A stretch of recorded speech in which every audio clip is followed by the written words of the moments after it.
ইরানে ইসরায়েলের পাল্টা হামলার হুমকি ঘিরে উত্তেজনা মধ্যপ্রাচ্যে। ইসরায়েল বলেছে ইরানে পাল্টা হামলা হবে অনেক বেশি কঠোর। লেবাননে বিমান হামলা জোরদার ইসরায়েলের। দুর্ভিক্ষের মুখে দেশটির কয়েক লাখ মানুষ। তুরস্কে শুরু হয়েছে আলোচিত টেকনোফেস্ট।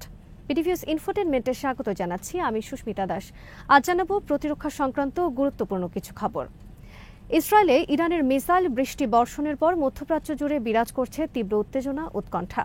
এই উৎকণ্ঠার মূলে রয়েছে ইসরায়েলের পাল্টা হামলার হুমকি। আর এই হামলা হতে পারে ইরানের পারমাণবিক স্থাপনায়। পাশাপাশি ইসরায়েল টার্গেট হামলা চালাতে পারে ইরানের শীর্ষ সেনা কর্মকর্তা থেকে শুরু করে ইরানের সর্বোচ্চ নেতা আয়াতুল্লাহ আলী খামেনির ওপর। ইসরায়েলের শীর্ষ পর্যায় থেকে বলা হয়েছে ইরানের বিরুদ্ধে প্রতিশোধ হামলা হবে অত্যন্ত শক্তিশালী। ইরানের পক্ষ থেকে বলা হয়েছে ইসরায়েল যদি পাল্টা হামলা চালায় তাহলে তারাও আবার হামলা চালাবে ইসরায়েলে। আর ইসরায়েল যদি নীরব থাকে তাহলে তারা আর হামলা চালাবে না ইসরায়েলে। ইরান বলেছে গত 2 মাস ধরে হামাস ও হিজবুল্লাহর শীর্ষ 2 নেতা থেকে শুরু করে হিজবুল্লাহর 1 ডজনের বেশি কমান্ডার সহ ইরানি কয়েকজন সেনা কর্মকর্তাকে হত্যা করেছে ইসরায়েল। সিরিয়ায় ইরানের অবস্থান লক্ষ্য করে ইসরায়েলের বিমান হামলা হয়েছে। সর্বশেষ লেবাননে ইসরায়েলের আগ্রাসনের জবাবে মঙ্গলবার ইসরায়েলে হামলা চালিয়েছে তারা। এ হামলা ছিল ইরানের আত্মরক্ষার হামলা। ইসরায়েল যদি আবার ইরানে হামলা চালায় তাহলে তারাও এর উপযুক্ত জবাব দেওয়ার জন্য প্রস্তুত। ইসরায়েল যদি ইরানে পাল্টা হামলা চালায় তাহলে এর পরিণতি কী হতে পারে তা নিয়ে চলছে নানা ধরনের বিশ্লেষণ চলছে ইরানে ইসরায়েলের হামলার ধরন নিয়ে। ইরান ইসরায়েল হামলা পাল্টা হামলা ক্রমে বিপজ্জনক দিকে রূপ নিচ্ছে। সিএনএনের খবরে বলা হয়েছে এপ্রিলে ইরান ইসরায়েলে 300 মিসাইল হামলার 72 ঘণ্টা আগে ইসরায়েলকে জানায়। এর লক্ষ্য ছিল বেসামরিক হতাহত এড়ানো। কিন্তু মঙ্গলবারের হামলার বিষয়ে ইসরায়েল জানতে পেরেছে মাত্র কয়েক ঘণ্টা আগে। মঙ্গলবার ইসরায়েলে ইরানের হামলার লক্ষ্য ছিল গোয়েন্দা সংস্থা মোসাদ কার্যালয় এবং ইসরায়েলের দ্বিতীয় বৃহত্তম শহরের 2টি বিমান ঘাঁটি। বিমান ঘাঁটিতে ইসরায়েলের মিসাইল হামলার কথা ইসরায়েল স্বীকার করলেও ক্ষয়ক্ষতির কোনো বিবরণ প্রকাশ করেনি। হামলার বিষয়ে আগে থেকে জানার কারণে ইসরায়েল এড়াতে পেরেছে প্রাণহানি। তবে ভবিষ্যতে যুদ্ধ তীব্র আকার ধারণ করলে ইসরায়েল যদি আগে থেকে হামলার বিষয়ে জানতে না পারে তাহলে তা ইসরায়েলের জন্য করুণ পরিণতি ডেকে আনতে পারে। অনেক বিশ্লেষকের মতে ইসরায়েল এবং ইরান কেউই বর্তমানে সর্বাত্মক যুদ্ধে জড়িয়ে পড়ার পক্ষে নয়। যুক্তরাষ্ট্রের সেনা সদর দফতর পেন্টাগন জানিয়েছে মঙ্গলবার তারা সরাসরি অংশ নিয়েছে ইসরায়েলের সাথে ইরানি মিসাইল ভূপাতিত করার ক্ষেত্রে। এটি এ যুদ্ধে যুক্তরাষ্ট্রের অংশগ্রহণের শামিল। বিশ্লেষকদের মতে ইরান ইসরায়েল বড় যুদ্ধ শুরু হলে যুক্তরাষ্ট্র ইসরায়েলের প্রতি কেবল রক্ষণাত্মক ভূমিকা পালন করবে না, বরং ইরানের সরাসরি আক্রমণেও অংশ নিতে পারে। তবে মঙ্গলবারের হামলার ইসরায়েল প্রতিশোধ নেবে এটা মনে করেন অনেকেই। আর সেক্ষেত্রে ইরানও পাল্টা হামলা চালাতে পারে। এর ফলে পরিস্থিতি কোন দিকে মোড় নেয় সে বিষয়ে শঙ্কিত অনেকে।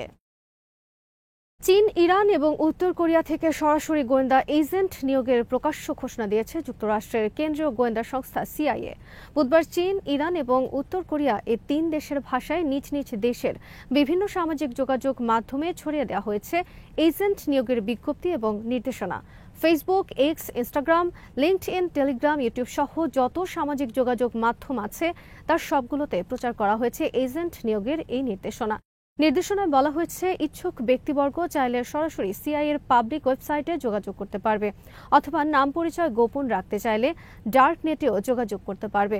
নির্দেশনায় বলা হয়েছে সিআইএ চীন, ইরান এবং উত্তর কোরিয়া থেকে ইনফরমার বা তথ্য যোগানদাতা নিয়োগ দেবে। 2 বছর আগে সিআইএ রাশিয়ায়ও একই পদক্ষেপ গ্রহণ করে। এতে তারা ভালো সাড়া পেয়েছে বলে জানায় সংস্থাটি। এতে উদ্বুদ্ধ হয়ে চীন, ইরান এবং উত্তর কোরিয়ার ক্ষেত্রেও একই কার্যক্রম শুরু করতে যাচ্ছে তারা।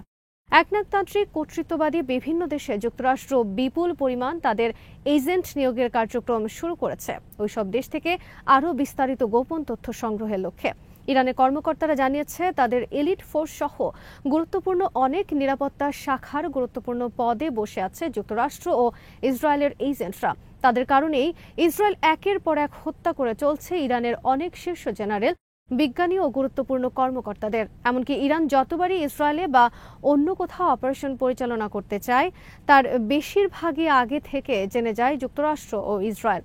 সর্বশেষ 1 অক্টোবর ইসরায়েলে মিসাইল হামলার খবরও আগে ভাগে জেনে যায় যুক্তরাষ্ট্র। যুক্তরাষ্ট্র এ তথ্য জানিয়ে দেয় ইসরায়েলকে এবং ফলে তারা হামলা মোকাবেলার আগাম প্রস্তুতির সুযোগ পায়। ইসরায়েল ব্যাপকভাবে গোয়েন্দা নেটওয়ার্ক বিস্তারে সক্ষম হয়েছে ইরান পরিচালিত বিশ্বের সবচেয়ে শক্তিশালী মিলিশিয়া বাহিনী হিজবুল্লাহর মধ্যে। এর ফলে তারা মাত্র 15 দিনে হিজবুল্লাহর শীর্ষ নেতা হাসান নাসরুল্লাহ সহ 1 ডজনের বেশি শীর্ষস্থানীয় কমান্ডার হত্যা করতে পেরেছে, চালিয়েছে তাদের বিরুদ্ধে ধ্বংসাত্মক সাইবার হামলা। লেবাননের রাজধানী বৈরুত সহ দক্ষিণ লেবাননে অব্যাহত রয়েছে ইসরায়েলের নির্বিচার বিমান হামলা। মঙ্গলবার ইসরায়েলে ইরানের হামলার পর ইসরায়েল বিমান হামলার তীব্রতা বাড়িয়েছে লেবাননে। জীবন রক্ষায় লাখ লাখ লেবানিজ আশ্রয় নিয়েছে সমুদ্র সৈকত, বিভিন্ন রাস্তা, পার্ক এবং খোলা স্থানে।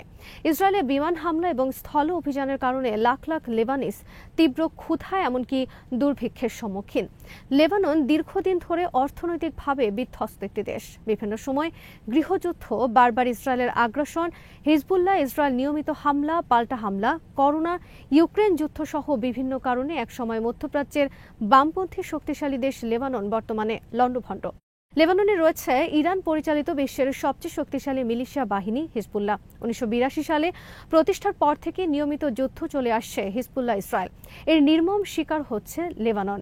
হিজবুল্লাহ দমনে ইসরায়েল বারবার আগ্রাসন পরিচালনা করছে লেবাননে। তবে হিজবুল্লাহর কারণে লেবানন নানা মাত্রায় দুর্দশার শিকার হলেও হিজবুল্লাহ এখন দেশটির প্রধান নিরাপত্তা রক্ষার ভূমিকায় এবং হিজবুল্লাহর প্রতি রয়েছে বিপুল জনসমর্থন।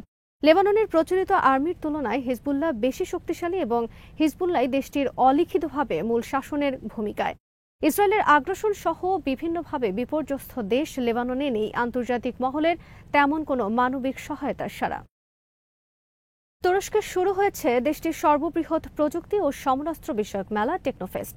ভূমধ্য সাগরের তীরে দেশটির দক্ষিণ অঞ্চলের শহর আদানায় শুরু হয়েছে এই মেলা। 2018 সালে শুরুর পর মাত্র 6 বছরের মধ্যে টেকনোফেস্ট পরিণত হয়েছে তুরস্কের প্রযুক্তি এবং প্রতিরক্ষা বিষয়ক প্রতীকে। এবারের মেলায় অংশ নেবে 16 লাখের বেশি দর্শনার্থী ও প্রতিযোগী। টেকনোফেস্টে অংশ নিয়েছে দেশটির সমরাস্ত্র নির্মাতা এবং প্রযুক্তি বিষয়ক শীর্ষ 28টি প্রতিষ্ঠান। বিমান, মহাকাশ ও প্রযুক্তির ক্ষেত্রে তুরস্কের অর্জন তুলে ধরা হয়েছে মেলায়। এর অংশ হিসেবে তুরস্ক নির্মিত এবং উদ্ভাবিত সব ধরনের ড্রোন বিমান, যুদ্ধ বিমান, হেলিকপ্টার, পরিবহন বিমান সহ অন্যান্য বিভিন্ন ধরনের যুদ্ধ বিমান উন্মুক্ত রাখা হয়েছে মেলায়। তুরস্কের টেকনোফেস্টের অন্যতম আকর্ষণ হল দেশটির সব শ্রেণীর মানুষের জন্য মেধা বিকাশ ও উদ্ভাবনী ক্ষমতা প্রদর্শন। এজন্য আয়োজন করা হয় নানা ধরনের প্রতিযোগিতা। এসব প্রতিযোগিতায় সেরা উদ্ভাবকদের সুযোগ দেওয়ার সরকারি বেসরকারি বিভিন্ন গুরুত্বপূর্ণ প্রযুক্তি ও সমরাস্ত্র নির্মাতা প্রতিষ্ঠানের কাজে। তুরস্কের এই টেকনোফেস্টের অন্যতম একটি লক্ষ্য ট্যালেন্ট হান্ট বা মেধাবীদের খুঁজে বের করা। এ ধরনের মেলা আয়োজন করে তরুণ মেধাবীদের উৎসাহিতকরণ এবং নতুন নতুন অনেক চিন্তা ও গবেষণার সুযোগ পায় তারা।